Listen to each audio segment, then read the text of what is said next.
Mr. Fatai Owoseni, good morning to you, sir. And thank you very much for, taking time. Oga, good morning, sir. How are you, sir? Very well, thank you. I was just talking about your comment earlier in the news about a failure of our intelligence being part of our problems. Might this also apply to the situation in Ibadan, this Ibadan explosion, where until we had this catastrophe, quite frankly, is the word.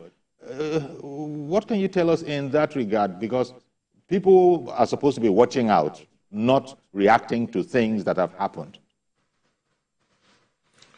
Thank you, sir. We've been talking of failure of intelligence. I won't talk about it loosely, as everybody is talking about it. You can't have intelligence if people are not conscious of their environment. The philosophy upon which policing and security is based is the police are the people are the police. And in Yoruba language, when they say Eti Oba Nile, Eti Oba Loko, Eyan lo njebe, human intelligence, that is what we need to build. If we are all lackadaisical to our surroundings, we are not conscious of our surroundings, and we want to leave it to the security agents alone. If you don't give them information, they are not babalawos, they are not talisman that we know everything. So people must talk to them. But if we have conspiracy silence to say security agents and government alone should do it, it will not work. All of us must get involved, and the security agencies should also integrate the people into the security architecture. Globally, you cannot solve security challenges without getting the people involved. We've mouthed community policing, but how integrated are we to the non-state actors and everyone? And this is where intelligence will be meaningful. Some people have talked about technology. We shouldn't put all our attention on technology. The human elements are very, very important.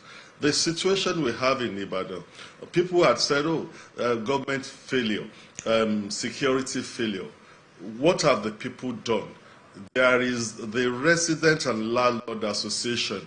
If they know what is happening, have they discussed it within the association? They've said, at a point in time, the security people probably interviewed or interrogated that fellow.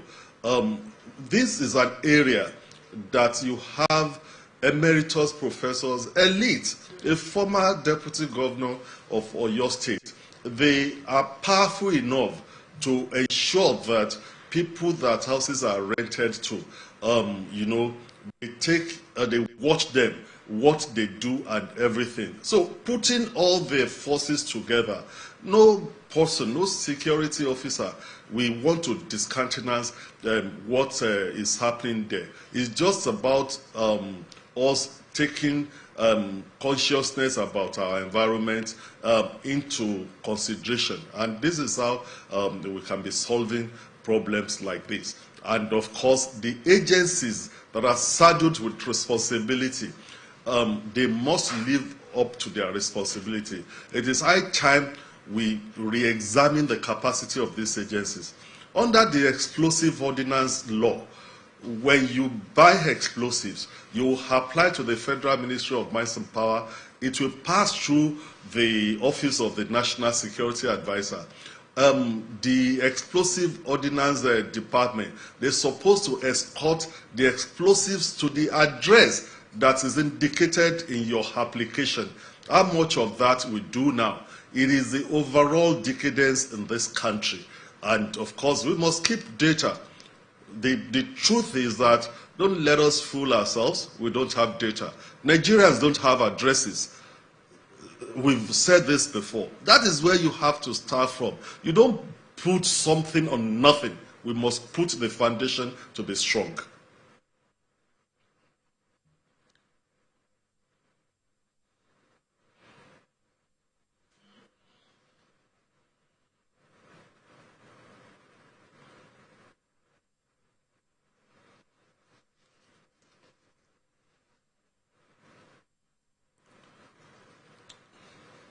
To an extent, from the activities of Amotekun in your state, it has worked.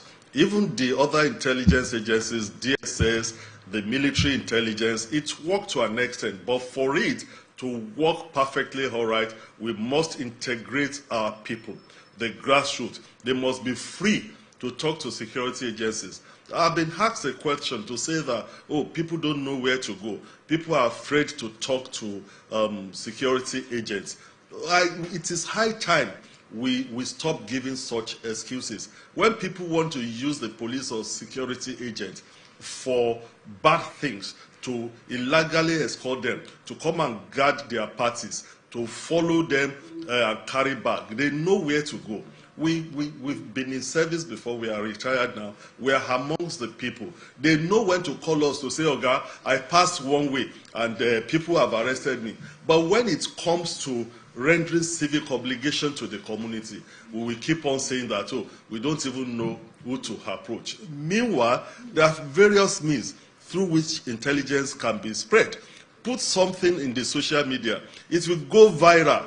Whether you like it or not, the people in government will see it. Members of the National Assembly will see it. They will rate seats at the floor of the Assembly. So we must stop hiding under the cloak of, oh, and we don't trust security people. The world has gone beyond that. Nigerians have gone beyond that. Even people that did not attend school, the formal school, they know how they communicate things that concern them alone. But when it comes to the community, we're shaking our responsibility. Okay, then. Okay, please stay with us. I will just take a quick break. We'll be right back, and we'll continue with our guest, Special Advisor on Security to the Oyo State Governor. In studio, we also have Dr. Tony Ofoye. Stay with us, please. We'll be right back.